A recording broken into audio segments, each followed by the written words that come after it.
A palavra de Deus vai nos dizer aqui no Salmo 20, assim: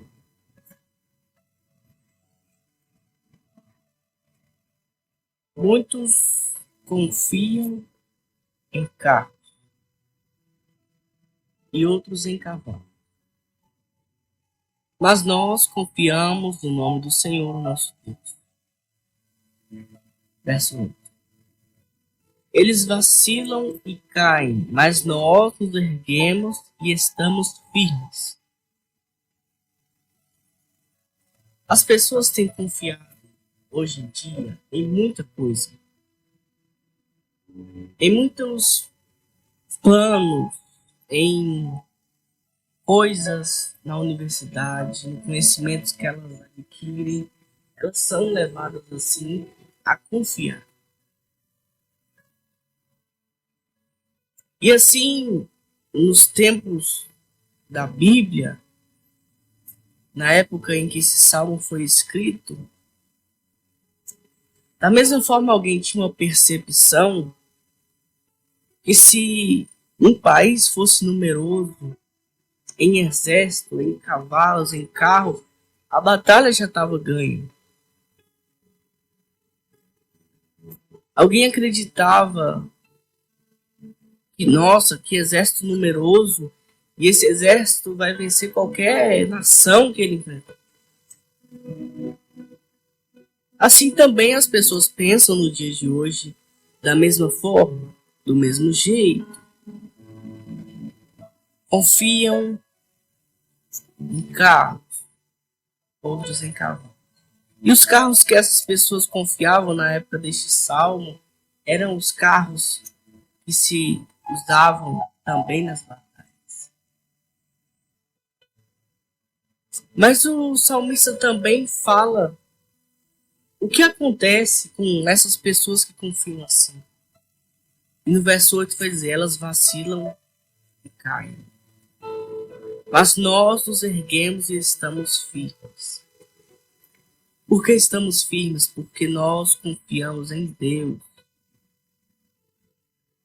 Não é porque alguém tem algum tipo de riqueza que ele vai ficar, de certo modo, inatingível diante de certa adversidade. A vida é feita assim, a vida é feita de desafios, é feita de adversidade, feita de alegria, também é feita de tristeza.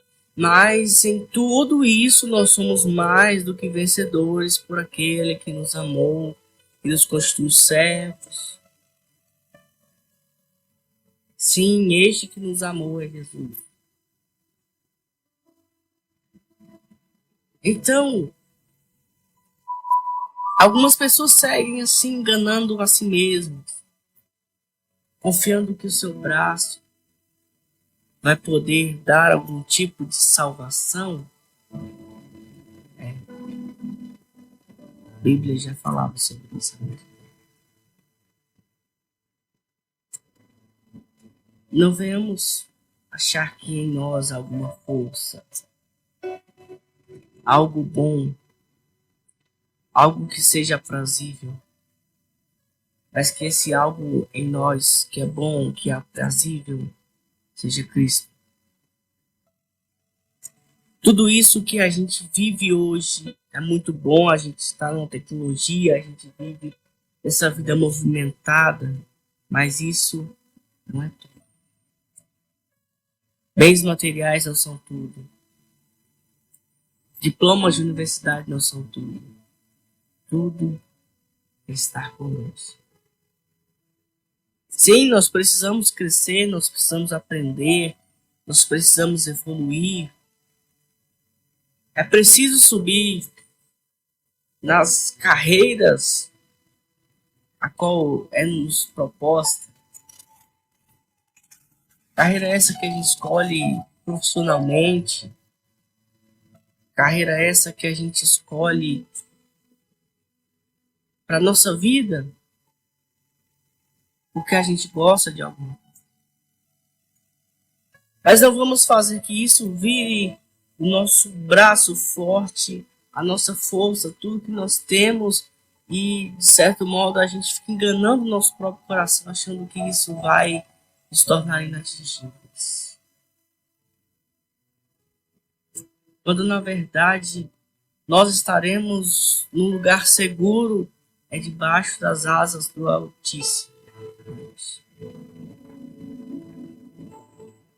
E que você não venha se frustrar na sua vida, buscando caminhos que não são a vontade de Deus, buscando caminhos que são errados, buscando caminhos que você pensou, você projetou. Não. Venhamos buscar aquilo que é do alto. O Senhor tem vitória para as nossas vidas, o Senhor tem realmente livramento, tem bênçãos para nossas vidas. Mas essas bênçãos vão se concretizar quando a cada dia nós confiarmos nele e sabermos que ele tem o controle de toda a situação. Às vezes a gente acha que Deus vai nos levar para o deserto, para nos matar, para nos humilhar. Também, às vezes, no sentido de humilhação, sim, mas de morte, não. Desertos são para nos ensinar. E principalmente aprender a depender de Deus. Porque quando você depende de Deus, as portas podem estar fechadas, que você tem aquela fé, você tem a convicção de que Deus é poderoso infinitamente mais, não só para abrir porta onde não existe porta, mas para dar provisão àquilo que você precisa. A gente fala muito de chamado, a gente fala muito de como servir a Deus, a gente fala muito dessa coisa de eu aceito o chamado, eu vou, o Senhor me usa, mas como Deus vai te usar se você não tem intimidade com Ele, se você não tem um relacionamento com Ele? É tão necessário hoje em dia falar sobre relacionamento com Deus. As pessoas estão com o coração ardendo para fazer missões, para profetizar, para pregar, mas elas não têm relacionamento com Deus. E muitas vezes, quando Deus fala com elas, elas não sabem discernir. Isso é um problema muito sério. Quando Deus chamou a Moisés, ele simplesmente, Deus disse a Moisés, eu sou. E Moisés, quando foi dizer ao povo de Israel que estava no Egito, e eles perguntaram, quem te enviou? Ele vai dizer, eu sou. Quem tem intimidade com Deus sabe que ele dispensa apresentações. A simples palavra dele, assim como ele disse aos seus discípulos, Pai seja conosco. Quando Deus fala simplesmente uma palavra como essa conosco, e nós conhecemos a voz dele, isso já nos é suficiente. A presença dele é suficiente para acalmar a tempestade, para acalmar o vento, para acalmar qualquer adversidade. Porém, a gente tem muitas vezes até jovens clamados pela presença de Deus, mas que se esqueceram disso. Chamado não se faz sozinho. Chamado não se faz com teologia, não se faz com as próprias percepções do Evangelho, não se faz com soluções humanas. E Deus é grande e é poderoso suficientemente para prover as soluções que a obra dele precisa. Às vezes alguém que me conhece pode até falar assim, Samuel está repetindo essa mensagem há mais de meses, mas é porque essa mensagem ainda arde dentro de mim. E às vezes as pessoas não vão entender mesmo porque arde, porque eu falo às vezes tanto sobre isso, é porque é algo que eu preciso cultivar dia após dia. Cultivar um relacionamento com Deus é algo que se faz dia após dia. E quanto mais você busca Ele, mais você sente-se dependente e que precisa dele a cada dia. A gente ia sofrer muito menos se a gente entendesse que a nossa vida tem que glorificar a Deus. E sofrer muito menos ainda se a gente entendesse que o nosso propósito aqui é glorificar a Deus, fazer a vontade dele. A gente consideraria mais a vontade e a voz de Deus nas nossas decisões. Porém, falta relacionamento com Ele. As pessoas estão em busca hoje em dia de um congresso, de um cantor, de uma canção, de um avivamento que começa no congresso e termina lá também. Mas Deus não nos quer por um momento.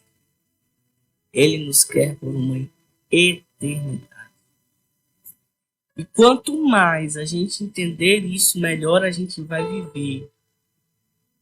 É entender que o congresso é uma oportunidade que você tem de recarregar as suas baterias, de ser ministrado através de você.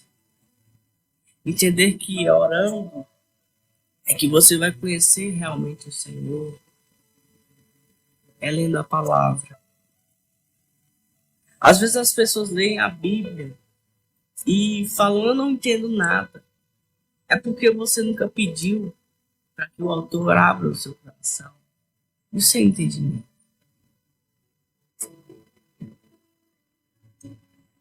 Porque diferente de ler um livro qualquer, um livro de filosofia, um livro que alguém escreve realmente sobre o seu pensamento em alguma área da vida,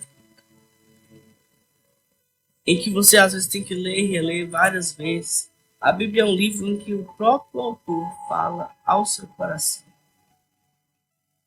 Mas é preciso novamente, a gente volta naquela questão, discernimento. É preciso discernimento. Tem pessoas por aí que têm buscado tanto revelação através de profeta. Parece que essas pessoas, com todo respeito, elas vivem no Antigo Testamento. Elas não abrem a palavra de Deus e pensam, realmente aprendam a escutar a voz de Deus falando. Mas elas precisam que alguém, um cantor, um profeta, um pregador, diga para elas alguma coisa que faça sentido para elas. Enquanto Deus quer realmente ser conhecido, quer ter um relacionamento conosco.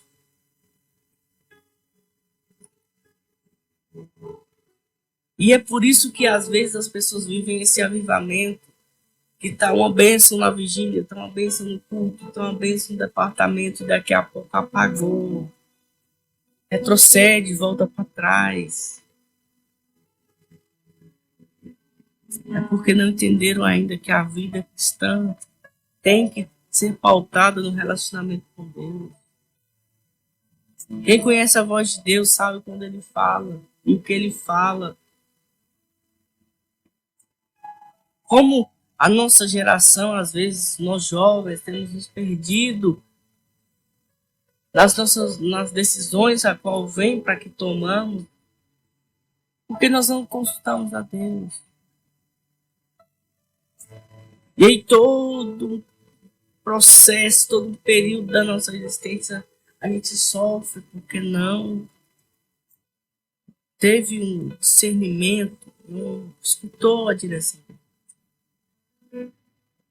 Mas o que eu quero, nesse propósito desse vídeo, convidar a você é que você busque a Deus.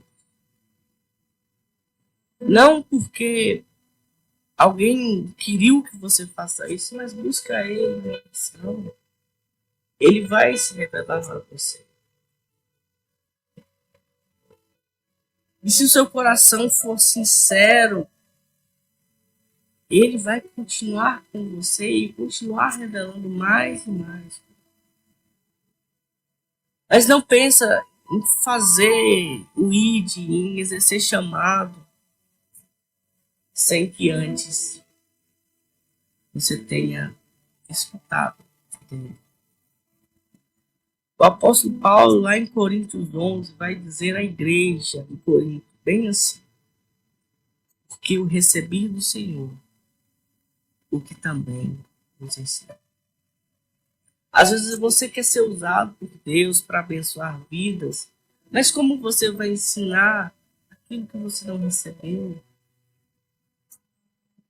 É por isso que, se você for olhar de uma maneira categórica ou simplesmente analisar, nós temos excelentes bases teológicas para evangelizar. Mas a parte principal do evangelismo é a parte que o Espírito Santo convence. E se as nossas palavras não forem carregadas da voz do Senhor, da unção do Senhor, não vai surtir efeito. Mas nós também não fazemos só porque vai surtir ou não efeito, nós fazemos porque é uma ordenança bíblica. Que também está lá em Coríntios 23. Nos versículos seguintes: porque todas as vezes tomaste esse pão, bebeis desse cálice, anunciais a morte do Senhor até que ele venha.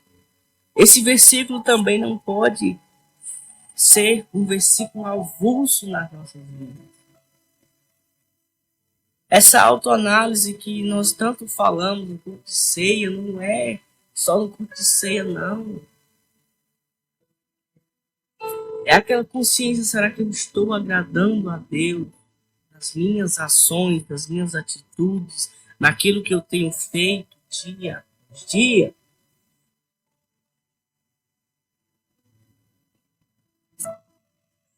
E as pessoas vão confiando em carros, em cavalos, em pregadores, em cantores, e daqui a pouco aquilo falha. Mas não é porque Deus é mau que Ele está querendo te prejudicar, não. Ele está querendo que você aprenda a ter um relacionamento com Ele.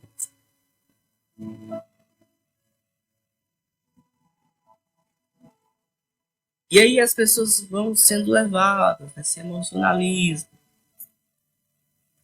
Às vezes até Deus opera, assim, né? Parte emocional, sim. Mas as pessoas esquecem que a vida continua. O congresso termina, a vida continua. Quem é você depois que o congresso acaba, depois que a festividade da igreja acaba, depois que os amigos vão embora? Quando a adversidade chega, quem é você? E é nesse momento que nós temos que nos firmar na palavra de Deus e continuarmos confiando que Ele é Deus no monte, mas Ele também continua sendo Deus no vale. Que o nosso entendimento não seja somente encaixotado, achando que o céu vai ser somente de uma placa de igreja, achando que Jesus só está dentro da nossa placa de igreja. É interessante que as igrejas, as denominações, elas sim fazem a obra de Deus, a obra evangelística, né? De anunciar o evangelho. Fazem. Mas elas não fazem toda, elas fazem parte. Deus vai nos usar para fazer parte. Não tudo, não todo.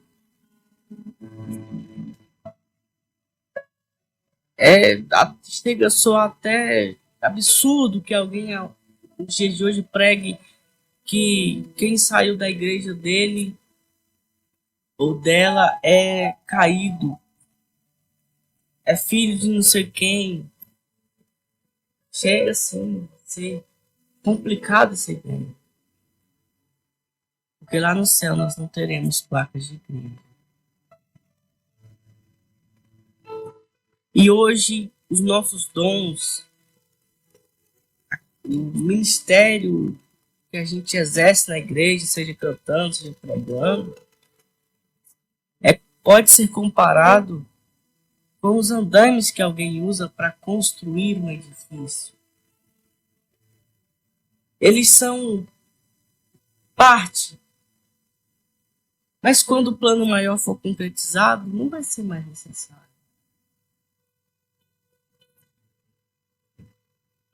Ainda que seja muito de utilidade na obra de Deus, quando os dons hoje são ferramentas, mas quando a obra estiver completa, eles não são mais necessários.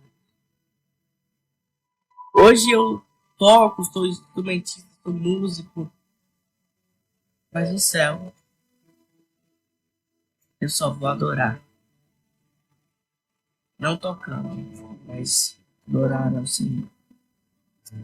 Hoje é necessário aprender dinâmica musical. Hoje é necessário instruir o grupo de música, mas lá é tudo perfeito. Não há nenhuma perfeição no céu. Hoje é necessário, sim, aprender teologia, aprender sobre o texto, sobre o significado do texto.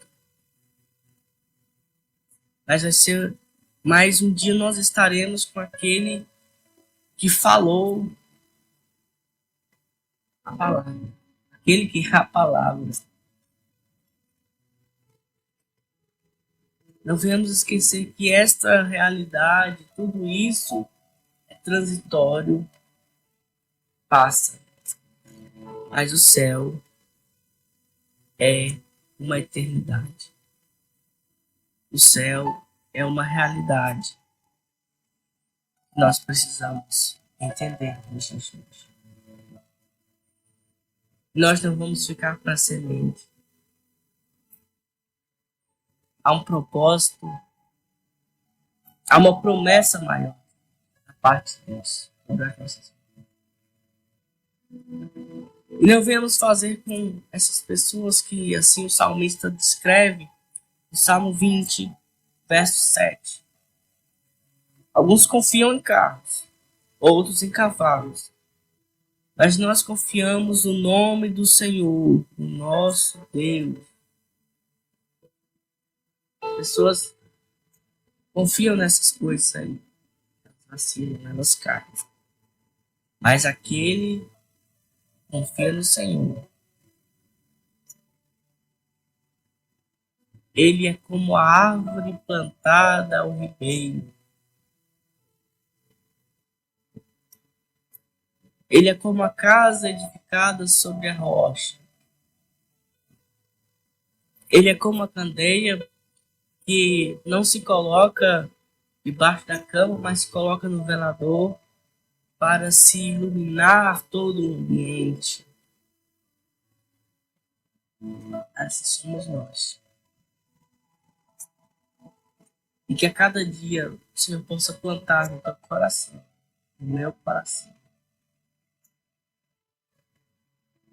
esse entendimento sobre adoração, mas sobre missões, sobre anunciar a palavra de Deus, mas principalmente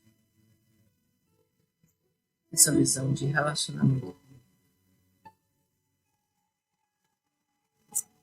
Não tem como pregar sem intimidade com ele.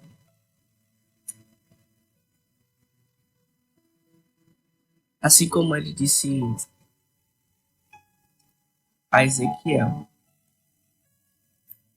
nós precisamos nos colocar de pé. E se nós nos colocarmos de pé, o Senhor vai falar conosco e vai nos usar. Assim conforme ele tem prometido, segundo o ministério de cada um. Eu não estou preocupado se o vídeo vai funcionar, se vai ter visualizações, se vai ter, se não vai ter. Mas o importante é aquilo que Deus tem colocado. Isso é importante. Porque é uma ordenança que Ele nos deu. Que Deus abençoe a sua vida poderosamente. Descanse em Deus. O mais. Assim nós não confiamos na nossa força, mas na força do Senhor, que é a nossa alegria. Essa certeza de que Ele vai agir no tempo e na hora. Deus abençoe a sua vida poderosamente.